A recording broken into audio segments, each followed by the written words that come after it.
object. Spring already created object for us through the help of a inversion of control mechanism.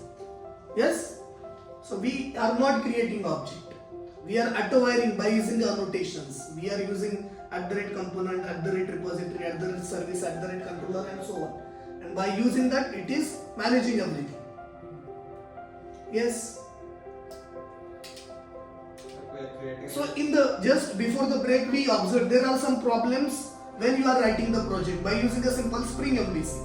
Okay, so simple Spring framework. Okay, if we are using very first problem you guys observe. Yes, project structure.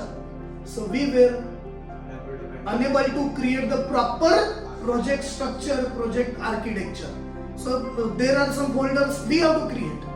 Okay, we are just struggle to add the archetype. So by adding the archetype, according to that one, it is generating the project structure. And in that project structure, there are some folders that are missing. Even we observe there are the Java folder is missing. Resources folder is missing, test folder is missing. Okay, so through that normal way actually we struggle a lot while creating the project structure. That is what the first problem. So what is project structure? While creating that one we face the issues. Next, selecting the architect or type of the project. Which type of project I want? It was very difficult to. Okay, so selecting archetype. Yes, because we were writing that. Which one? Okay, Maven archetype web or Maven archetype web app.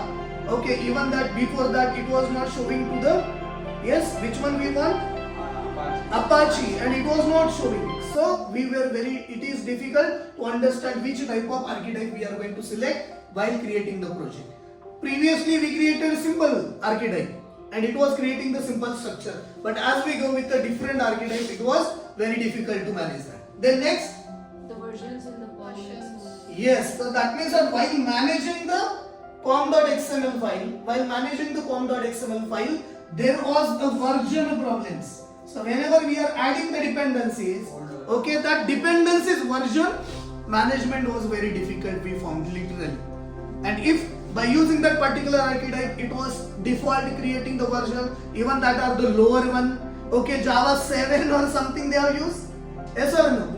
Okay, so and even the Spring Boot version 2 something they have used. Okay, so it was difficult while managing the versions. Then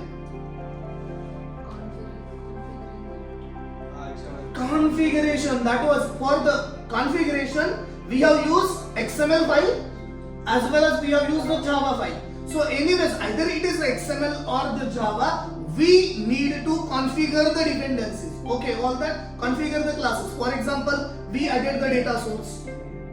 We added the local container entity manager factory bin. Okay, we added the transactions. Okay, and then few properties related to that. Where we have put it all this? We have put it all this inside the XML configuration file or the Java configuration file. Okay, but again, why I am adding that one? Okay, even the dependency, if we are managing, okay, all the dependencies we have added and accordingly we have to make the configurations. Okay, so that was the problem. So what one? Configurations management actually. Management. So that is actually the difficult whenever we are trying. Yes? Anything else? Anything else? So, see, project structure, selecting the archetype, versions, configurations, okay, even the dependency management. Yes, sir. Dependency management actually. Management, it was again the problem. Actually, all these things are not a logical things. These are the logical? No. So, what is developers? Okay, why the developer? What developer should see? Developer should have the concentration on writing the logic. But rather than the logic, developer have to do all these things. With that one, so many other things are also there. So by using that one, developer is not able to concentrate on the logical part. Okay, so the developers more time will be spent on all these other things. So if these things will be managed by some other, then it will be good for the developer, so that developer can concentrate on the logic. Developer can pay attention on the logic rather to go for these configurations. Means what? Here see, we are writing the web.xml file. Yes or no? And in web.xml file we are putting the dispatcher servlet. Okay, but as we added that web.xml, okay, that dispatcher servlet, after that one we have not did anything to that dispatcher servlet. Everything is internally happening. So if everything is internally happening, then why I as a developer are writing that dispatcher servlet in my web.xml file? Why it is not happening automatically? Yes or no? So all these things actually, these problems will be solved by a Spring Boot.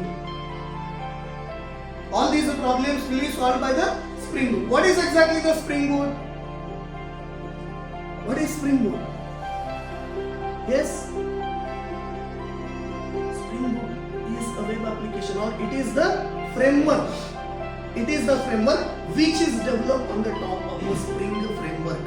So whatever we have seen into the Spring framework, we have observed the Spring ORM, we have observed the Spring MVCs, okay, Spring core, dependency injections, inversion of control mechanism. So all that are present in the Spring Boot.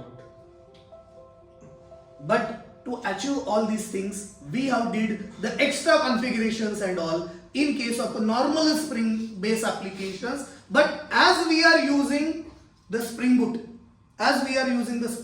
same thing we can achieve, okay.